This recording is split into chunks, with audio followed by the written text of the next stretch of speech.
하나님 말씀은 마태복음 10장 22절입니다. 하나님 말씀은 마태복음 10장 22절 말씀, 신약성경 15페이지입니다. 신약성경 15페이지 마태복음 10장 22절 말씀, 여러분들 찾으셨으면 우리 다 같이 한 목소리로 읽겠습니다. 시작. 또 너희가 내 이름으로 말미암아 모든 사람에게 미움을 받을 것이나 끝까지 견디는 자는 구원을 얻으리라. 아멘. 이번에는 용어 정리 19번째 강의가 되겠습니다. 견인이라고 하는 제목으로 하나님 말씀 증거하도록 하겠습니다. 견인교리 많이 들어봤죠?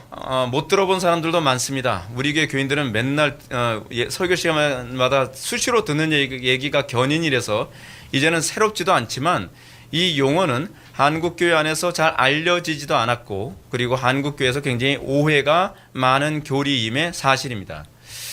이 견인이라고 하는 이 용어를 의외로 목사님들이나 그리고 신학자들에게도 견인에 대한 의미를 물어보면 굉장히 불분명하거나 그렇지 않으면 오해하고 있는 경우가 상당히 많이 있습니다. 대부분의 사람들이 견인이라고 하는 이 교리를 그러면 어떻게 이해하고 있나요? 여러분, 견인이라고 하는 이 단어 자체는 성경에 없습니다. 그러나 견인과 해당되는 의미는 성경에서 굉장히 많이 나옵니다.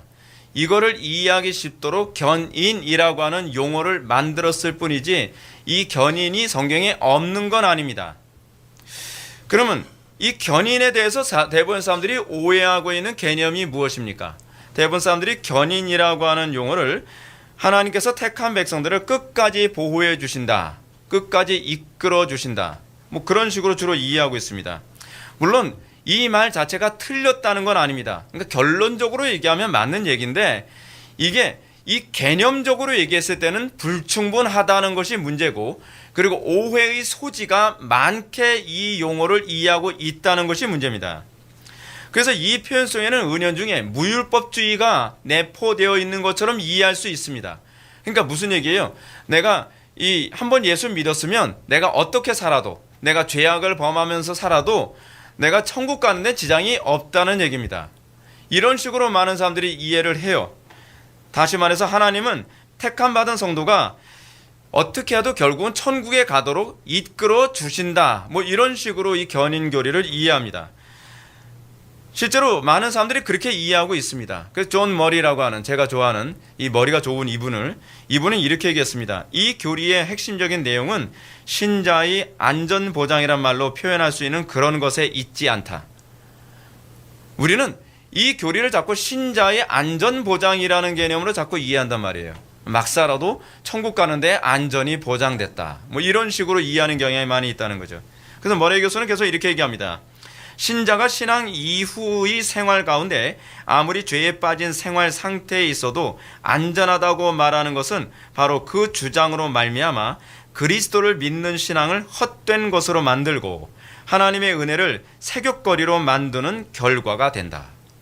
이거야말로 정말 하나님의 이 귀한 은혜를 세격거리로 만들고 있는 것입니다.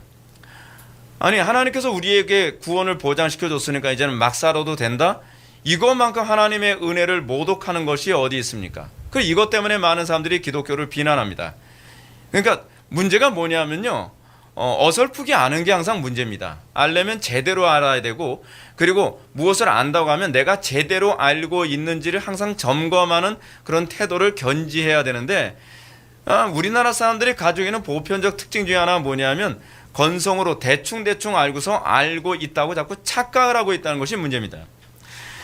이제 견인을 이런 식으로 이해한 사람들은 대부분 견인에 대한 한자를 어떤 식으로 이해하냐면 끌 견자에다가 끌 인자로 그렇게 이해합니다. 그래서 항상 견인이라고 하는 이 교리를 딱 얘기하면 뭘 떠올려요? 견인차를 자꾸 떠올려요. 견인차. 이 견인차라도 없었으면 이런 생각이 안 떠올랐을지 모르겠는데, 이 견인차를 자꾸 떠올린단 말이에요. 마치 고장난 차를 견인해 주듯, 그러니까 차는 고장 났어도 견인차가 끌고 하면 목적지엔 도달하게 될 것이다라고 생각을 하는 것 같아요. 참 희한한 사고죠. 예. 그러나 견인에 해당하는 한자, 이 견과 이는 사실은 끌 견자와 끌 인자가 아닙니다. 구들 견자에다가 참을 인자를 씁니다. 다시 말해서 굳은 인내 뭐 이렇게 이해하면 좋습니다. 예, 굳은 인내. 따라서 이 영어로 뭐라고 번역을 했냐면 영어식 번역은 이렇습니다. perseverance입니다. 그 perseverance 뭐예요? 인내죠, 인내.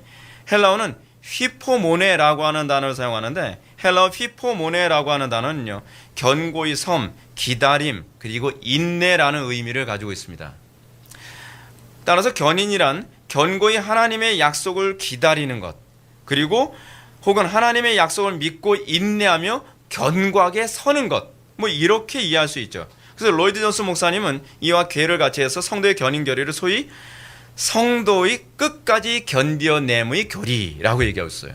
이게 가장 적절한 해석이에요. 성도의 끝까지 견뎌냄의 교리. 근데 애석하게도 이 용어는 어느 때부턴가 사람들에게서 이 개념이 없어져 버리고 말았습니다. 갑자기 한 번 구원은 영원한 구원이라는 개념으로 둔갑해버리고 말았어요. 이렇게 이해하는 사람들은 행위가 중요한 것이 아니야, 중요한 건 믿음이지 라고 믿음을 굉장히 강조합니다. 믿음을 강조하는 게 틀렸다는 얘기가 아닙니다. 근데 믿음을 강조하는 목적의식이 틀렸다는 거죠. 믿음을 강조하기 위해서 자기의 불의한 행위를 합리화시키기 위해 믿음 교리를 사용하고 있다는 것이 문제라는 겁니다. 이 대표적인 이단이 바로 구원파죠. 구원파. 세월호 사건의 주범. 이 구원파의 이 교리가 바로 그거 아닙니까? 우리는 이러한 구원파의 교리가 부분적으로 본다면 성경적으로 맞는 말 같아요. 여러분 항상 이 거짓된 교리의 특징이 뭔지 아십니까? 거짓된 교리는 맞는 말에다가 틀리는 말을 살짝 집어넣어요. 그렇지 않으면 맞는 말 중에서 어떤 말은 개념을 틀어놔버려요. 그러면 아무도 눈치를 못 챕니다. 뭔가 틀린 것 같은데 뭐가 틀린지를 찾아낼 수가 없는 거예요. 자, 제가 한번 이렇게 얘기해 봅시다. 한 번 받은 구원은 결코 취소되지 않는다. 맞는 얘기예요? 틀린 얘기예요? 맞는 얘기입니다. 또 구원은 행위 문제가 아니라 믿음의 문제다. 맞는 얘기예요? 틀린 얘기예요? 맞는 얘기입니다. 또 한 번 구원받은 사람을 하나님께서 끝까지 보존하신다. 맞는 얘기예요? 틀린 얘기예요? 맞는 얘기예요. 그러면 맞는 얘기네요. 자, 근데 함정이 어디에 있는지를 한번 생각해 봅시다. 문제는 이 교리들을 정확하게 이해하고 조합하지 않았다는 것이 문제입니다. 이들은 성경의 교리를 어설프게 이해하고 그리고 다른 개념으로 이 교리를 이해해서 조합을 했습니다. 그러다 보니까 완전히 다른 교리가 돼버리고 마는 거예요. 이것이 어설프게 교리를 이해한 사람들에게 나타나는 전형적인 특징입니다. 항상 교회사 안에서 이단은 이런 식으로 나왔습니다. 제가 언젠가도 여러분한테 말씀드렸던 것처럼 이것이 소위 소크라테스 당시에 소피스트들이 사용했던 이 궤변이죠. 즉 제가 언젠가 말씀드렸죠. 양도론법이라고요. 딜레마 논법. 제가 이제 그런 식으로 제가 여러분들한테 소개했던 적이 있었는데 다시 한번 제가 좀 소개합시다. 양도론법을 사용하는 소피스트들은 이런 식으로 얘기한다 그랬죠. 내가 만약 살 운명이라고 한다면 약 같은 것은 쓰지 않아도 살 것이고 반대로 죽을 운명이라고 한다면 아무리 좋은 약을 쓴다도 결국은 죽게 될 것이다. 그런데 너는 살 운명이 있느냐 죽을 운명이 있느냐의 그 어느 쪽에 있다. 그러므로 어차피 살려고 바둥바둥할 필요가 없고 약을 쓸 필요가 없다. 맞는 얘기 같은데 또 틀린 얘기도 같고, 그럼 우리는 이런 현상이 나타납니다. 그래, 살 사람은 어떻게 해도 살고 죽을 사람들은 어떻게 해도 죽을 것이니까 그런 약을 안 먹든 별 상관이 없네. 맞는 얘기 같기도 하고 틀린 얘기도 같은데 맞았다면 왜 맞는지 불분명해지고 틀렸다면 도대체 왜 틀렸는지를 찝어내기가 어려운 거예요. 그럴 때 이 혼란스러울 때 후려치는 거죠. 그러면서 사기당하는 거예요. 여러분 항상 사기꾼들은 그렇게 사기칩니다. 아래까지 눈동자 왔다 갔다 할 때 그때 그냥 찌르면 곧바로 사기당하는 거잖아요. 그러고 난 다음에 생각해보면 나 사기당했다. 이렇게 되는 거죠. 이게 소피스트들이 사용하는 전형적인 양도론법의 방식이거든요. 근데 이 양도론법의 방식이 교회에서 나오는 교리를 가지고 이런 장난을 자꾸 친단 말이에요. 우리가 아는 것처럼 여러분 이 부분 봅시다. 살 사람은 어떻게든 살고 죽을 사람은 어떻게든 죽게 된다는 것은 대부분 사람들이 경험해 보았기 때문에 타당성이 있는 얘기입니다. 그래서 맞는 얘기야 라고 동의가 되죠. 실제로 죽을 운명이 있는 사람 아무리 좋은 약을 쓰고 아무리 이 좋은 의사를 만나도 죽어요. 어쩔 수 없어요. 저희 외할머니가 그 노년에 그 서울대학병원에서 이제 돌아가셨는데 저희 외할머니 주치의가 대통령 주치의셨거든요. 그 사람 와도 소용없어요. 예. 그 돌아가시는 거예요. 죽을 사람은 죽는 거예요. 방법이 없어요. 그렇다면 여러분, 여기서 뭐가 문제입니까? 뭐가 문제예요? 이 논법에 무엇을 계산에 넣지 않았기 때문에 이것이 오류라는 거죠. 첫째는 병에 걸린 사람이 죽을 사람인지 살 사람인지 아무도 모른다는 겁니다. 누가 죽을 사람이고 누가 살 사람인지 모른다는 말은 인간이 최선을 다하고 결과를 하나님의 주권에 맡겨야 된다는 얘기지, 이걸 운명에 맡겨야 된다는 얘기가 아니에요. 그래서 우리는 첫 번째 오류를 발견해야 됩니다. 두 번째는 살 사람이 살게 되거나 죽을 사람이 죽게 될 때 하나님은 인간의 적극적인 치료 방식을 사용하신다는 사실입니다. 예를 한번 들어봅시다. 과거에 14세기쯤에 여러분들이 잘 아는, 많이 들어본 패스트라고 하는 질병이 유럽 전체를 뒤덮었습니다. 패스트로 뒤덮여서 사람들 얼마나 많이 죽었는지 아세요? 유럽 사람의 3분의 1에서 많이 죽으면 2분의 1이 죽었습니다. 그러니까 유럽 사람들의 반수가 이 패스트에 다 죽어나요. 소위 흑사병이잖아요. 이것에 다 죽어나간 거예요. 그러니까 인구가 반으로 줄어들어 버렸어요. 자, 그러면 오늘날 또 흑사병이 또 돌게 되어지면 인구가 동일하게 반으로 줄어들을까요? 또는 3분의 1로 줄어들을까요? 그렇지 않죠. 왜 그럴까요? 의술이 발달했기 때문에 그렇습니다. 그럼 의술의 발달이 사람의 죽고 사는 문제와 관련이 있다는 것을 의미하는 거예요. 근데 지금 이 양도론법에는 의술이 아무런 의미가 없다는 식으로 왜곡해버렸습니다. 그래서 우리는 이 오류에 빠져들고 마는 거죠. 자, 동일한 원리로 구원파의 교리를 접근하면 그들의 논리가 전형적인 궤변이라는 것을 알 수 있습니다. 그들은 먼저 한 번 구원은 취소되지 않는다는 성경적인 논리를 제시합니다. 맞습니다.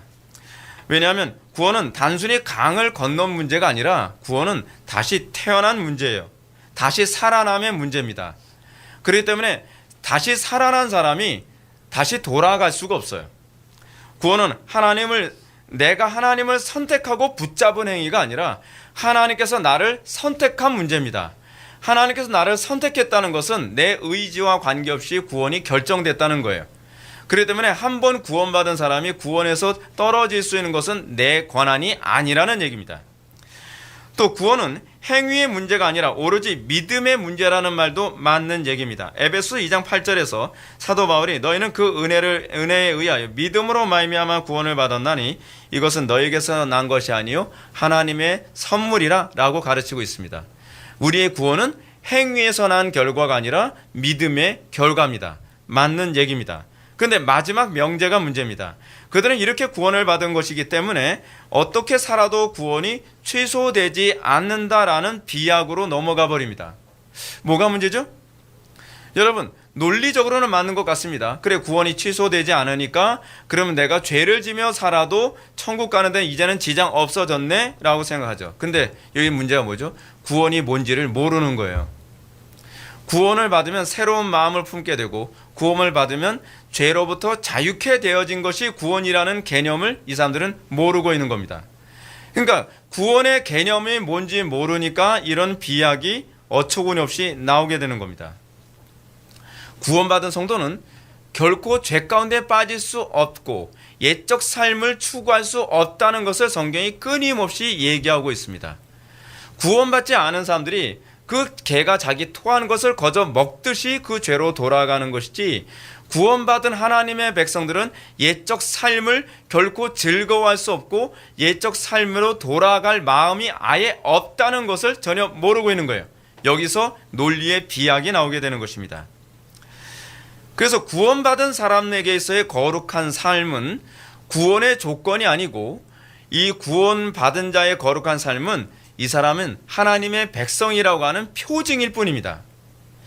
제가 지난 시간에 열매라는 용어를 해설하면서 설명해 드렸던 것처럼 행위는 그 사람이 어떤 나무에 연합된 존재인지, 다시 얘기해서 그 사람이 어떤 존재인지를 드러내는 것일 뿐이지, 이 사람이 어떤 행동을 하면 구원이 취소되거나 어떤 행동을 하면 구원을 받는다는 개념이 전혀 아니라는 것입니다. 만일 믿는 사람이 타락했다고 한다면 그는 구원이 취소된 것이 아니라 그는 애시당초부터 구원받지 않았다는 것을 입증하고 있는 것일 뿐이라는 얘기예요. 이것이 성경의 논리입니다. 그런데 초기 기독교 시대부터 사람들은 이 부분에 대해서 혼란스러워했어요. 그래서 이 문제가 칭의의 문제로 자꾸 거론되고 있었습니다. 칭의로운 문제를 간단하게 요약한다면 이렇죠. 구원은 믿음으로 의롭게 되는 거라는 거예요. 믿음으로. 그럼 믿음으로 의롭게 된다는 걸 강조하게 되면 자동적으로 행위가 부실해질 수 있다고 하는 것을 사람들이 자꾸 문제 삼습니다. 그러니까 개혁자들이 뭐라고 얘기하냐면 믿음으로 의로워진 사람은 결코 타락할 수 없다고 얘기하죠. 오늘 우리가 교동문 읽을 때 교동문 오늘 시편 71편을 읽었습니다. 시편 71편에서 무슨 얘기가 나왔냐면 구원받은 하나님의 백성에게는 새로운 마음을 품게 됐다는 얘기가 나와요. 새로운 마음을 품게 됐다는 것은 새로운 삶, 새로운 행동을 유발하게 됐다는 것을 얘기합니다. 그것이 믿음으로 의롭게 된 사람에게 나오는 행동이에요. 이 행동은 의무감에 의해서 구원의 조건을 채우기 위한 행동이 아니라는 것이죠. 그래서 종교개혁자들과 가톨릭의 신학자들은 이 문제를 가지고 계속 논쟁을 했던 것입니다. 자, 그러면 견인이란 용어에 대해서 좀 더 구체적으로 한번 생각해 봅시다. 견인이라고 하는 이 교리를 가장 잘 설명해 주는 구절이 뭔가요? 그 구절은 누가 우리를 그리스도의 사랑에서 끊으리요? 환난이나 공고나 박해나 기근이나 적신이나 위험이나 칼이랴? 라고 하는 이 구절인가요? 대부분의 이 구원파 사람들이 한 번 구원은 영원한 구원이라는 얘기를 자꾸 여기다 갖다 붙입니다. 이 구절 가지고. 근데 여러분, 이 구절을 한 번 구원받은 사람은 영원한 구원이라는 말로 갖다 붙이려면 그 다음 구절로 넘어가야 돼요. 37절 말씀 보면 그러나 이 모든 일에 우리를 사랑하시는 이로 말미암아 우리가 넉넉히 이기느니라. 환난이나 적신이나 칼이랴 우리를 그리스도의 사랑에서 끊을 수 없다라고 하는 것은 우리가 타락해도 천국에 간다는 얘기가 아니라 우리가 그 믿음 때문에 이 환난이나 적신이나 모든 공격과 유혹도 넉넉히 이김으로써 내가 견고히 인내하는 존재로 나타난다라는 교리예요. 그러니까 항상 구절을 한 구절만 가지고 이 증거 구절로 삼는 게 이게 문제예요. 이게 이단들이 항상 주로 하는 노릇이거든요. 그래서 여러분 신천지나 구천지나 팔천지 이런 데 보면 이런 이단들의 특징이 뭐냐면 하나의 특정한 구절만을 가지고 증거 구절로 삼으면서 자꾸 사람들을 혼란스럽게 만들어요. 근데 앞뒤 문맥을 보면 그 구절이 의미하는 바가 그게 아니거든요. 그 대표적인 단어가 그 문장이 바로 이런 구절입니다. 그래서 바울은 그리스도의 사랑 안에 거한 신자는 그 사랑으로 말미암아 넘어지거나 타락하는 것이 아니라 도리어 넉넉히 이긴다고 설득하고 있습니다. 견인이란 그리스도의 사랑을 입은 신자가 그 사랑을 힘입어 영적 순결을 끝까지 인내하며 지키게 된다는 교리예요. 타락해도 구원을 받는다는 얘기가 아니에요. 오히려 타락해서 넘어지고 이기지 못하는 자는 그의 속에 구원의 생명이 없다는 걸 입증하고 있다고 설명하고 있는 겁니다. 머레이 교수는 이 교리를 참제자와 거짓 제자를 구별하는 시금석으로 주신 것이라고 우리들에게 가르치고 있습니다. 들어보십시오. 주님은 참제자를 구분할 수 있는 표준을 세우셨으니 그 표준은 예수님의 말씀 안에 지속적으로 거합니다.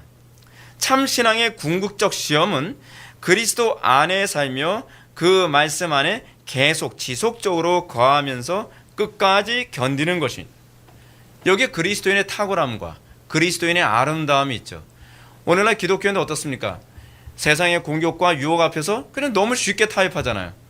그러니까 안 믿는 사람들이 기독교인들 보고 자꾸 손가락질 하는 거예요. 근데 원래 우리의 신앙의 선배들은 그렇게 신앙생활하지 않았죠.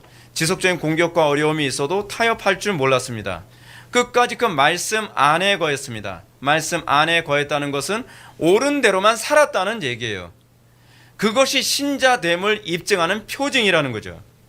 따라서 머레이 교수는 베드로란 그리스도를 믿고 그에게 복종하며 일시적으로 좋은 신앙 고백을 하며 그리스도와 그 왕국에 대해 열심을 보이는 외양을 가지고 있다가도 비록 적대시하지 않을지라도 그리스도와 그의 왕국에 관한 주장들에 대해서 모든 흥미를 잃어버리고 무관심하게 되는 것인데, 이것이 바로 돌밭에 떨어진 씨의 교훈이다 라고 얘기하고 있습니다.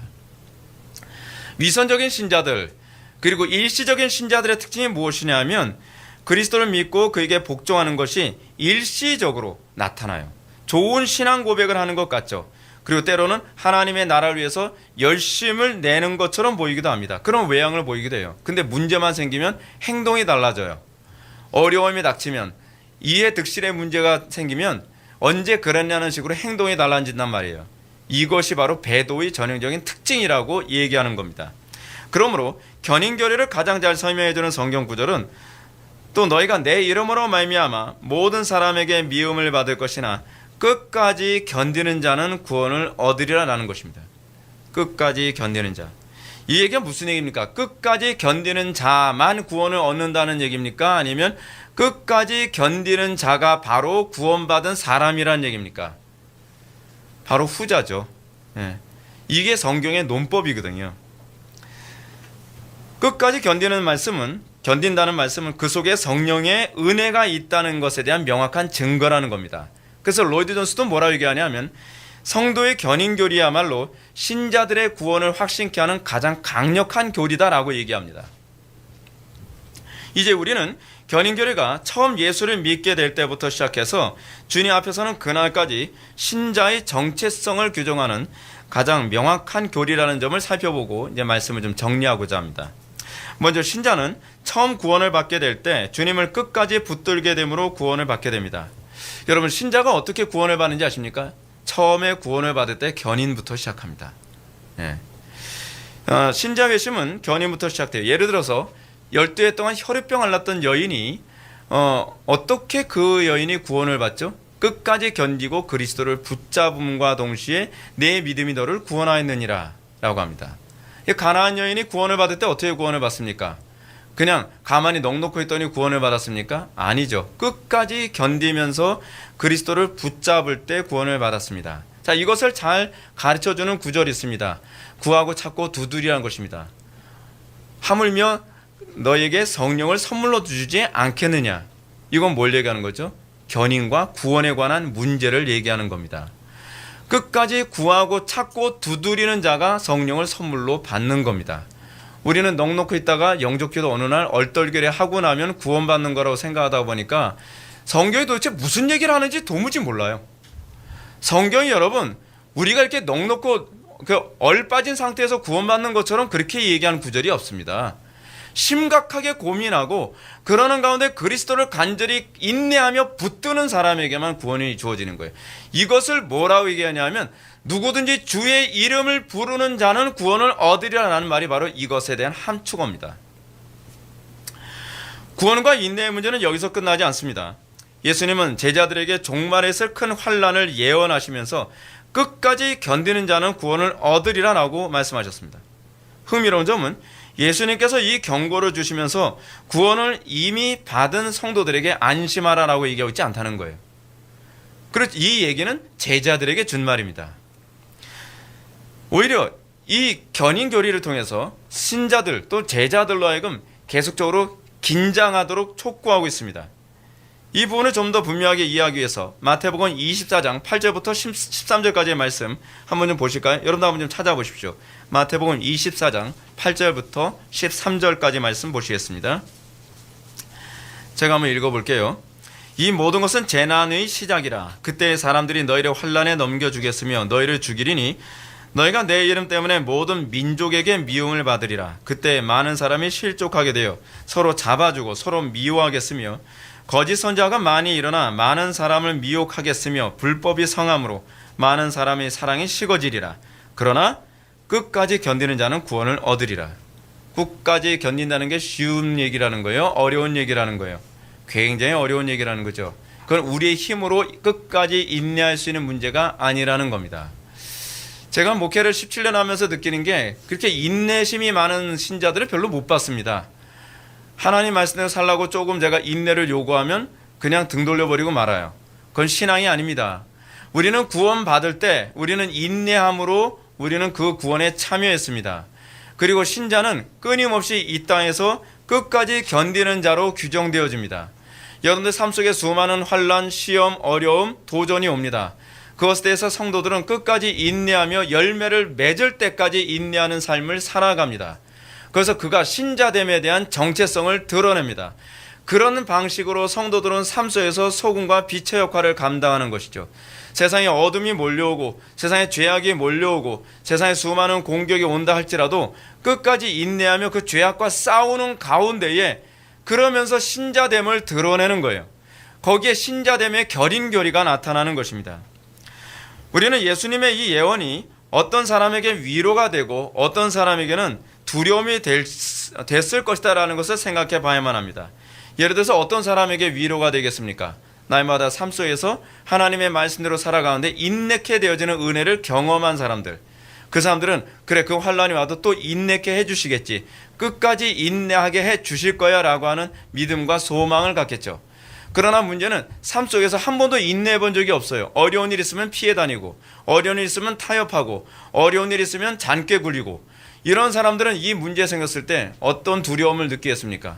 나는 한 번도 인내해 본 적이 없는데, 나는 타협의 명수인데 그럼 나는 구원을 못 받겠네 라고 하는 이런 두렵고 떨리는 하나님의 경고로 들렸을 것이 틀림없습니다.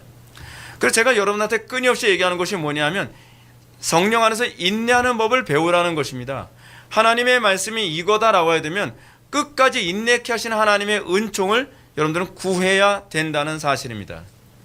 그것이 성경이 우리들에게 가르치는 바입니다. 마지막으로 견인결의는 신자가 믿은 그날부터 이 세상 떠나는 그날까지 변질되지 않고 끝까지 인내하며 거룩을 지키는 존재가 되어야 함을 얘기합니다.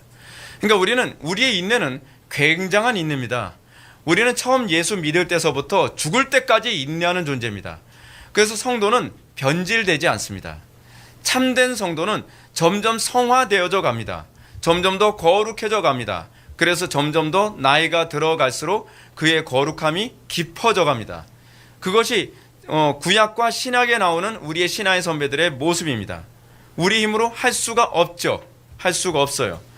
근데 이 부분에 관해서 사도 바울이 분명하게 우리에게 얘기해 주고 있습니다. 빌립보서 3장 13절부터 14절의 말씀을 보면, 형제들아, 나는 아직 내가 잡은 줄로 여기지 아니하고 오직 한 일, 즉 뒤에 있는 것을 잊어버리고요, 앞에 있는 것을 잡으려고 표대를 향하여 그리스도 예수 안에서 하나님이 위에서 부르신 부르심의 상을 위하여 달려가노라. 사도 바울의 일평생이 뭐라 얘기합니까? 나는 그리스도께 붙잡힌 바 됐는데 그 붙잡힌 바 된 것도 붙잡기 위해서 일평생 달려가는 삶을 살았다라고 얘기합니다. 머레이 교수는 이런 바울의 고백을 염두에 두면서 이렇게 얘기합니다. 성도의 견인은 오직 끝까지 견디는 자만이 참 성도라는 사실을 우리에게 매우 힘있게 말해주고 있다. 실제로 바울 사도는 자신의 견고한 인내 신앙을 사랑하는 영적인 아들 디모데에게 이렇게 고백하며 자기 인생을 마무리합니다. 이렇게 얘기합니다.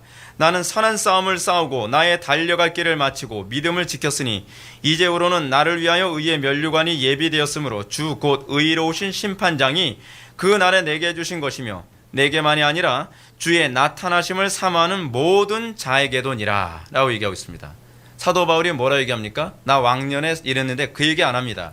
사도 바울은 내가 선한 싸움 싸우고 달려갈 길 마쳤다. 내가 지금까지 인내했다. 내가 처음 구원의 은혜를 받은 그때서부터 지금까지 인내하는데 내가 드디어 승리했다 라고 얘기합니다. 이것이 신자됨에게 요구되어지는 견인의 교리입니다. 무율법주의 들어갈 자리가 없습니다. 그러면 결론적으로 무엇을 위한 인내인지 질문을 던지지 않을 수가 없습니다. 그것은 하나님의 뜻을 이루는 일을 위해 인내하는 것입니다. 내 욕심을 위해서 인내하는 게 아니에요. 내 성공이나 내 명예를 위해서 인내하는 것이 아닙니다. 하나님과 이웃을 위해 인내하는 삶을 살아가는 겁니다. 그러면 하나님의 뜻은 무엇입니까? 바울은 하나님이 미리 아신 자들을 또한 그 아들의 형상을 본받게 하기 위하여 미리 정하셨으니 라고 합니다. 신자는 그 아들의 형상을 본받게 하기 위해서 미리 정함받은 존재들입니다. 하나님은 신자들이 아들의 형상을 본받도록 하기 위해서 무엇을 요구하시느냐? 인내를 요구하십니다. 그래서 신자의 일평생 삶은 성화의 삶입니다. 성화의 삶이 이루어지기 위해서는 우리는 죽는 그날까지 인내하며 살아야만 합니다. 그 인내의 과정을 통해서 아버지의 형상에 점점 근접해 가는 것이죠. 그러므로 성령으로 거듭난 성도라면 반드시 끝까지 인내할 수밖에 없습니다. 그래서 머레이 교수는 단호하게 말합니다. 부르심을 받은 자들은 그 아들의 형상을 본받게 하기 위하여 미리 정하신 자들이다. 하나님의 미리 정하시는 목적이 실패한다고 생각할 수 있겠는가? 아르미니안주의자들이 말할지라도 그렇게 말하지는 못할 것이다. 왜냐하면 아르미니안주의자들도 하나님이 끝까지 견디고 구원받을 것으로 예견한 자들을 영생으로 예정하셨다고 믿기 때문이다. 명확하지 않습니까? 자, 견인에 대한 정의를 내리십시다. 견인이란 무엇입니까? 견인이란 하나님의 은혜를 받아 구원받은 성도가 그 은혜의 표징으로 끝까지 인내케 되는 것입니다. 기도하시겠습니다. 사랑이 많으신 하나님, 신자됨의 가장 중요한 표지 중에 하나가 인내인 줄 압니다. 우리가 선한 일을 위하여, 거룩한 일을 위하여, 또 하나님의 형상을 담기 위하여 끝까지 인내하는 열매를 맺게 하여 주옵소서. 예수님의 거룩하신 이름으로 기도올렵나이다. 아멘.